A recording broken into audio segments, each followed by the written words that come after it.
사랑합니다. 축복합니다. 사랑합니다. 축복합니다. 사랑합니다. 축복합니다. 우리 주님의 은혜와 사랑이 우리 모든 성도님들의 가정과 삶에 넘치시기를 주님의 이름으로 축복합니다.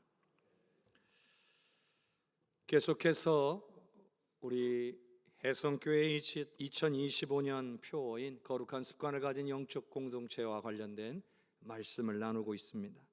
오늘은 거룩한 사역의 습관 중 봉사의 습관에 대한 말씀을 나누려고 합니다. 연세가 지긋하신 우리 권사님들, 집사님들하고 말씀을 나누다 보면 젊으셨을 때 봉사하셨던 말씀들을 하실 때가 있습니다.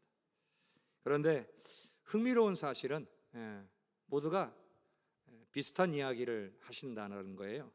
그게 바로 정말 재밌었고 즐거웠다는 거예요. 분명 권사님들께서 보내셨던 시절, 지금보다 훨씬 힘들고 어려운 시절이었습니다. 지금의 젊은 세대들은 쉽게 상상하지 못하는 그러한 시절을 사셨습니다. 살기도 힘들고 팍팍한데 교회에서 봉사도 참 많이 하셨습니다. 지금은 시절이 좋아져서 편리한 도구들도 많아졌습니다. 그런데 그 시절에는 모든 것을 소위 몸으로 때워야 했던 시절이었습니다. 지금보다 더 많은 수고를 해야 했다는 것이죠. 또 한 가지 예로, 제가 어렸을 때, 또 제가 목회자로 사역을 하던 초기만 해도 성경학교나 수련회를 생각해 보면 야외 바깥으로 나가서 성경학교나 수련회를 하면 집사님, 권사님들이 수련회 장소에 오셔가지고 2박 3일 혹은 3박 4일 동안 함께 머물면서 매 끼니를 다 밥을 해주셨어요. 지금은 상상하기도 힘든 일이죠. 지금은요, 다 돈 주고 사 먹습니다. 힘들고 어렵게 살아오신 분들은 몸이 힘든 것은 그래도 견딜만 하다고 생각하신 것 같습니다. 마음만 기쁘고 보람이 있으면 행복하다고 느끼셨던 것 같습니다. 그러나 부모님 덕으로 그다지 힘들지 않게 살아온 세대들은 몸이 힘든 것을 참 견디기 어려워하는 것 같습니다. 그런데 여러분, 사람은 적응의 존재라고 해요. 어떤 상황을 경험했는지, 어디까지 경험해 봤는지에 따라서 삶을 대하는 각각의 태도가 달라진다는 거죠. 차가 없던 시절 대부분의 사람들은 아무리 먼 길도 걸어 다녔습니다. 그래서 웬만한 거리는 멀다고 생각도 안 합니다. 그러나 요즘 세대들은 다 차 타고 다녔습니다. 그래서 얼마 되지 않은 거리도 멀다고 힘들어합니다. 이런 현상이 교회 안에도 어김없이 찾아왔습니다. 어른들은 젊은 분들을 보면서 왜 봉사를 안 하는지 못마땅해 합니다. 왜냐하면 본인들은 더 힘든 상황 속에서 더 힘든 일들도 기쁨으로 감당했기 때문이죠. 그래서 후배들의 모습이 양에 차지 않습니다. 그러나 다는 아니지만 젊은 분들은 어른들을 보면서 왜 그런 힘든 일을 하라고 하는지 이해할 수 없다라고 말합니다. 바로 이것이 어떤 경험을 가지고 살아왔는지를 보여주는 거예요. 누가 옳다, 그르다의 문제는 아니라는 거예요. 자, 그렇다면 어떻게 해야 됩니까? 우리는 모든 기준을 하나님의 말씀으로 삼아야 되는 신앙인들입니다. 하나님의 말씀에는 어떻게 되어 있습니까? 교회를 위해서 봉사가 필요하다라고 말씀하고 있습니다. 그럼 교회는 왜 봉사가 필요합니까? 봉사가 없으면 교회가 약해지고 무너지기 때문입니다. 교회는 외형적으로 건물이 존재하지만 실질적으로 교회는 예수 믿는 사람들의 모임이에요. 예수님을 구원자와 주인으로 인정하는 사람들의 모임이에요.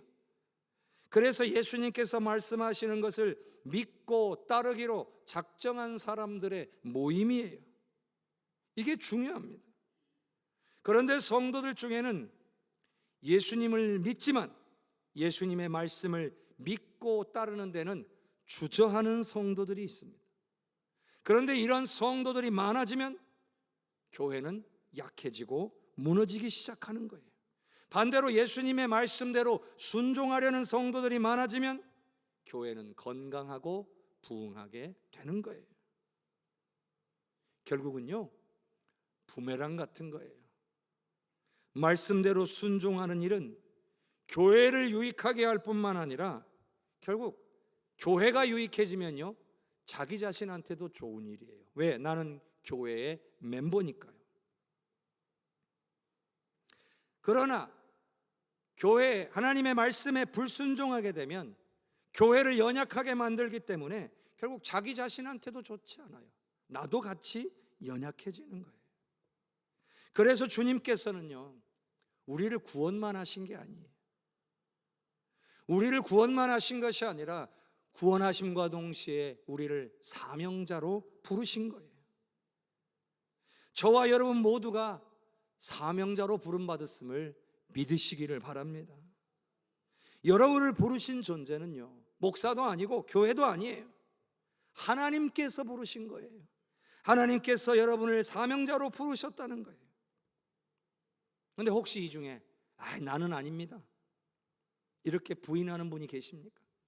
나는 사명자로 부름받지 않았어요. 저 사람이나 사명자로 부름받은 거지, 이런 생각을 하시는 분이 계십니까?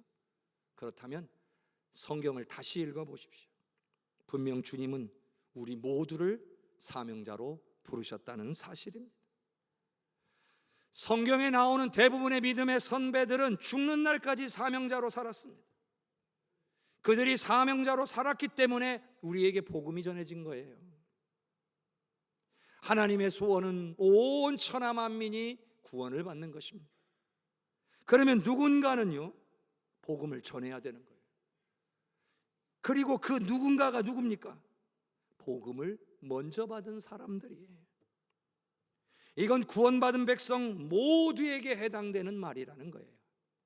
오늘 우리가 예수님을 믿었다면, 그래서 구원받았다면 누구도 예외 없이 복음을 전해야 될 사명이 주어져 있다는 거예요. 구원받은 백성의 모임이 바로 교회입니다.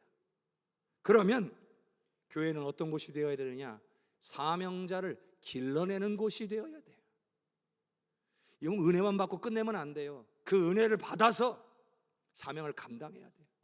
그 은혜를 받음으로 사명자로 성장해야 되는 거예요. 각각의 역할을 따라 사명을 감당하는 봉사자들이 교회 안에 존재해야 사명자가 길러질 수 있는 거예요. 그런데 교회 안에 사명자가 없어요. 봉사하는 자가 없어요.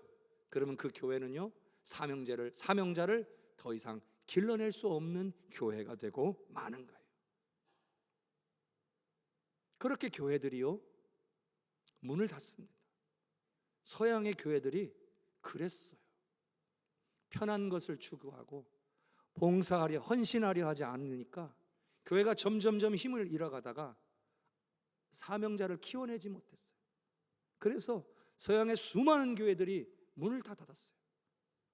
먼 얘기가 아니에요. 지금 우리나라도 이미 시작됐어요. 그런 교회들이 생겨나고 있어요. 그렇게 되니까 어떤 일이 벌어집니까? 하나님의 소원을 이루기 위해서 쓰임받지 못하게 됩니다. 우리나라에 선교사님을 보내왔던 그 교회들이 지금 어떻게 되어 있습니까? 다 문 닫았어요. 사명자를 키워내지 못하니까 문 닫은 거예요. 우리라고 다를 것 같습니까? 우리 역시 마찬가지. 우리가 사명자를 키워내지 못하면 하나님의 소원을 이루어드리는 교회가 되지 못합니다. 그러면 결국 교회는 약해지고 무너질 수밖에 없는 거예요. 자, 오늘 본문 말씀 에베소서 4장 11절과 12절을 함께 읽겠습니다. 그가 어떤 사람은 사도로, 어떤 사람은 선지자로, 어떤 사람은 복음 전하는 자로, 어떤 사람은 목사와 교사로 삼으셨으니 이는 성도를 온전하게 하여 봉사의 일을 하게 하며 그리스도의 몸을 세우려 하심이라. 오늘 말씀에 보면 주님께서 왜 우리를 사명자로 부르셨는지가 잘 나와 있어요. 먼저는요, 성도를 온전하게 하기 위해서 부르셨다는 거예요. 그리고 그 온전해지는 과정 속에서 두 가지 사명을 감당하라는 거죠. 봉사의 일을 하게 하며 그리스도의 몸을 세우는 일. 그러니까 세 가지인 셈이에요. 이 세 가지 목적을 이루기 위해서 우리를 사명자로 부르셨다는 건데요, 이 세 가지 목적을 밟으면 공통점이 있어요. 그게 뭐냐면 교회를 위한 것이라는 거예요. 이 모든 목적이 교회를 위한 것, 먼저 교회를 잘 든든히 세우기 위한 것이에요. 성도를 온전하게 한다는 건 결국 교회의 모든 성도들에게 해당되는 말이에요. 성도님들 한 사람 한 사람들을 온전히 세우겠다는 거죠. 그리고 그렇게 온전해지는 과정 속에서 어떤 일을 해요? 봉사의 일을 하게 합니다. 즉 서로를 위해서 봉사하는 거예요. 또 그리스도의 몸을 세운다는 건 그리스도의 몸이 교회잖아요. 그러니까 교회를 건강하게 성장시킨다는 걸 뜻해요. 주님이 우리를 사명자로 부르신 것은 교회를 건강하게 성장시키기 위함이라는 것을 알 수 있습니다. 그런데 여러분, 교회가 성장하면 끝인가요? 교회가 건강하면 끝인가요? 그렇지 않아요. 교회를 건강하게 성장시키려는 것은 교회로 하여금 하나님의 소원인 그 선교의 사명을 감당하도록 하기 위함이에요. 그래서 복음을 들고 가깝게는 내 가정에서부터 멀게는 온 세상으로 복음을 전파할 수 있는 건강한 교회가 되도록 하기 위함이에요. 누군가는 가야 하고 누군가는 보내야 하고 누군가는 도와야 돼요. 그렇게 하라고 우리를 사명자로 부르셨다는 얘기입니다. 자, 이 내용을 한 번 더 구체적으로 살펴보겠습니다. 자, 우리를 사명자로 부르신 목적, 첫 번째가 성도를 온전하게 하기 위해서 사명자로 부르셨다는 거예요. 자, 그러면 성도를 온전하게 한다. 온전한 성도는 무엇일까요? 어떤 성도가 온전한 성도일까요? 예수 잘 믿으면 온전한 성도일까요? 성경에서 말하는 온전한 성도란 어떤 사람일까요? 자, 에베소서 4장 13절을 같이 한번 읽어보겠습니다. 우리가 다 하나님의 아들을 믿는 것과 아는 일에 하나가 되어 온전한 사람을 이루어 그리스도의 장성한 분량이 충만한 데까지 이르리니. 분명히 나와 있잖아요. 하나님의 아들을 믿는 것과 아는 일에 하나가 되는 것이 바로 온전한 사람이 되는 시작이라는 거예요. 시작.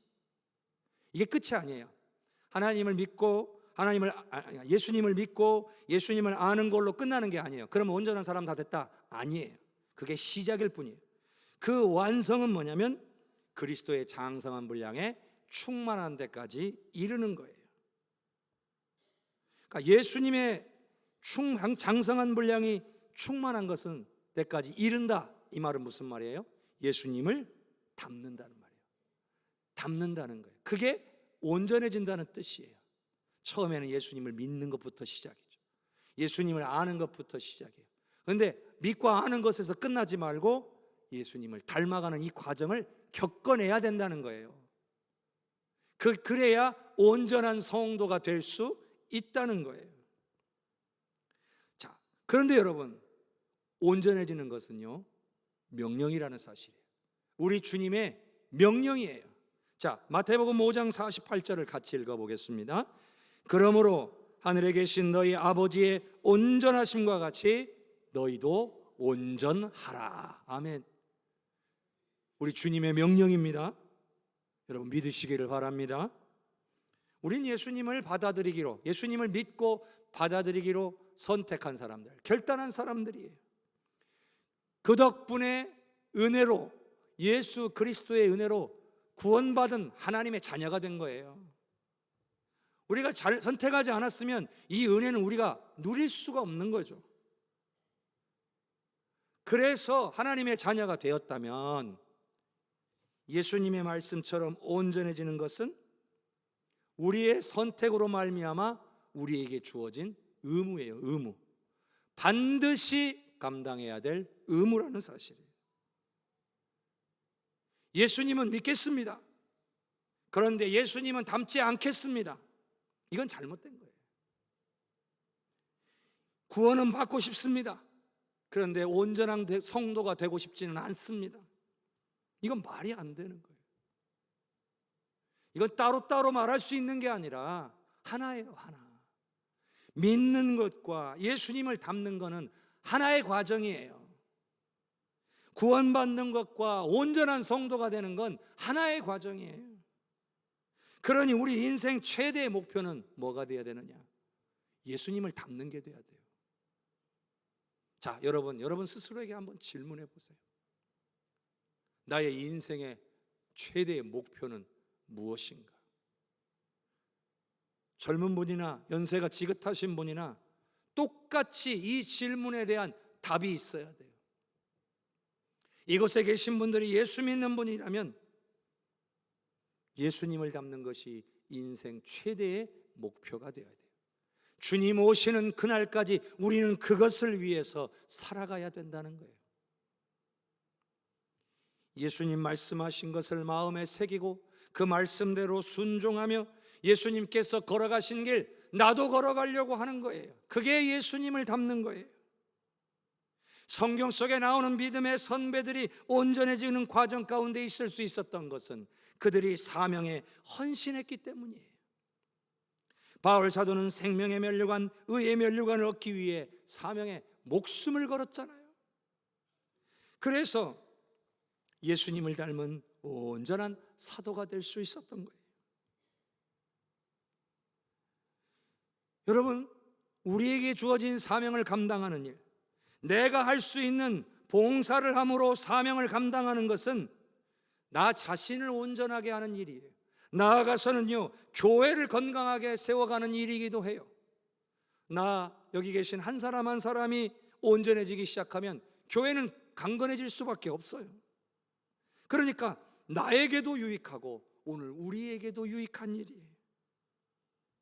자, 요즘 교회가 위기라고들 말합니다. 우리 교회도 앞으로 어떻게 될까 염려가 되시잖아요. 그러면요, 염려만 하면 안 됩니다. 당연히 기도하고 계시겠지만 기도만 해서도 안 됩니다.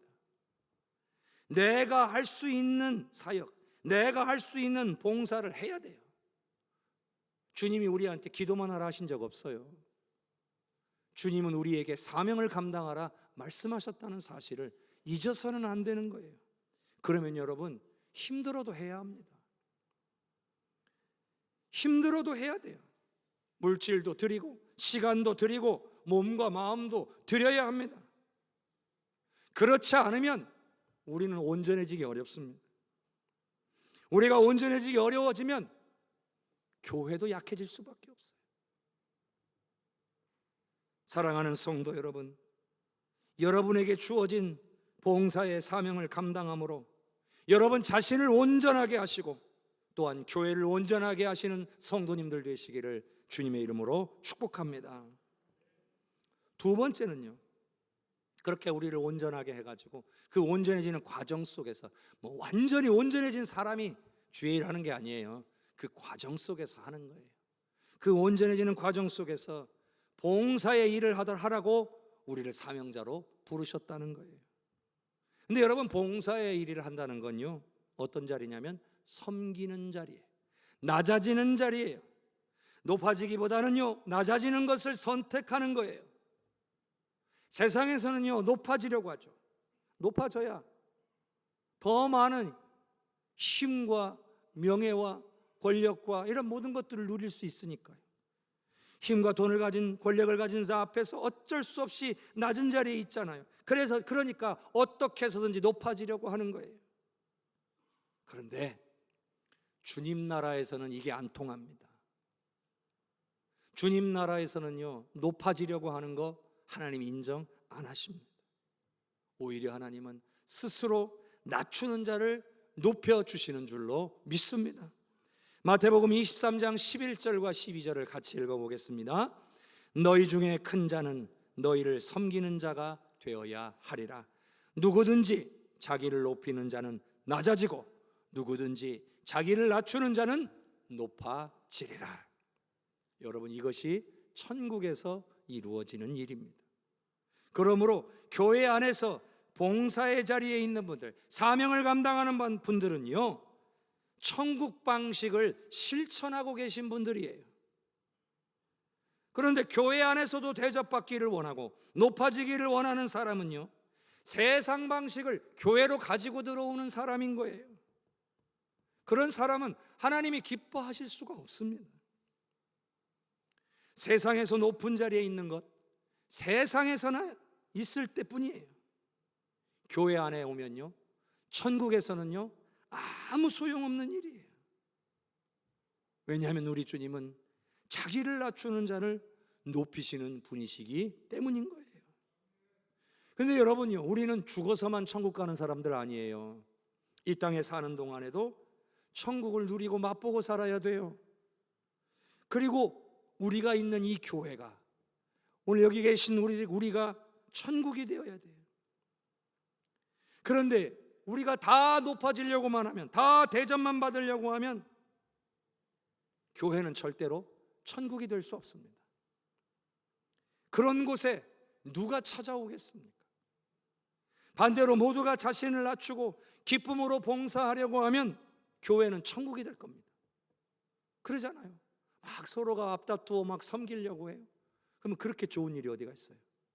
그러면요, 누구나 찾아오고 싶은 곳이 될 것이에요. 그렇지 않나요? 섬김의 기쁨이라는 게 있어요. 간혹 보면요, 본인은 잘 먹지도 않으면서 음식해서 누군가에게 대접하기를 즐겨하는 분들, 먹는 것만 봐도 기쁘대요.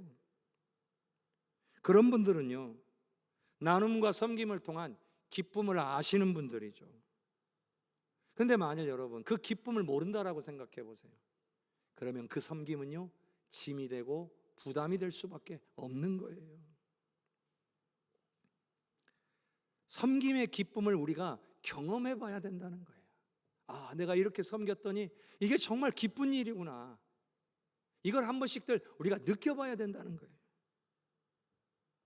그러면 그 과정 속에서 우리는 성장하게 돼 있습니다. 봉사를 통해 스스로 성장하는 것을 경험하게 됩니다. 또 내가 섬기는 과정을 통해서 다른 이들이 성장하는 것을 보게 되기도 합니다. 그렇게 경험하게 되면요, 내가 성장하고 다른 이들의 성장을 내가 돕는 걸 깨닫게 되면요, 이 봉사의 일이 너무나 유익하고 기쁘다는 사실을 알게 되는 거예요. 그리고 무엇보다 내가 하나님께서 기뻐하시는 일을 행하고 있다는 것에 대한 자부심도 생겨나는 거예요. 이 일이 정말 하나님을 기쁘시게 하는구나, 나는 하나님을 기쁘시게 하는 일을 하고 있구나 하는 자부심을 갖게 된다는 말이에요. 사랑하는 성도 여러분, 봉사의 사명을 감당함으로 영적인 성장도 경험하고 다른 분들의 성장도 도우실 수 있기를 주님의 이름으로 축복합니다. 세 번째는요, 그리스도의 몸을 온전하게 하기 위해서 사명자로 부르신 거예요.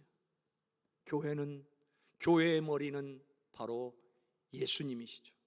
그리고 우리는 그 몸을 이루는 지체라고 했습니다.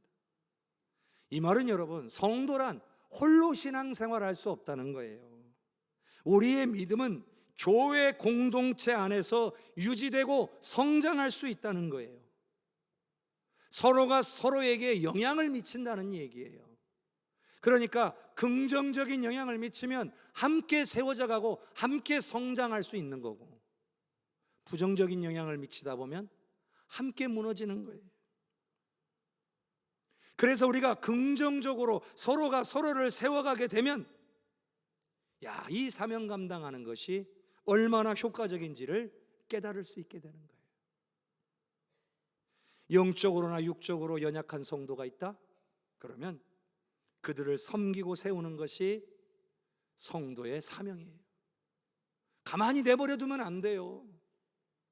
믿음이 연약한 성도가 있으면 찾아가서 위로하고 격려하고 기도해 주는 것이 성도가 감당해야 될 사명이에요. 왜? 우리는 각각의 지체니까. 어린이와 젊은이들이 교회의 훌륭한 일꾼으로 성장하도록 기도해 주고 지원하고 격려해 주는 것이 성도가 감당해야 될 사명이에요. 우리가 그렇게 성장했듯이 우리도 우리의 다음 세대를 성장시켜야만 한다는 거예요. 여러분이 이런 일들요, 요즘은 어떻게 된 일인지 다 목회자한테 맡겨놓고 성도들이 감당하지 않는 일들이 많아 생겨나기 시작했어요.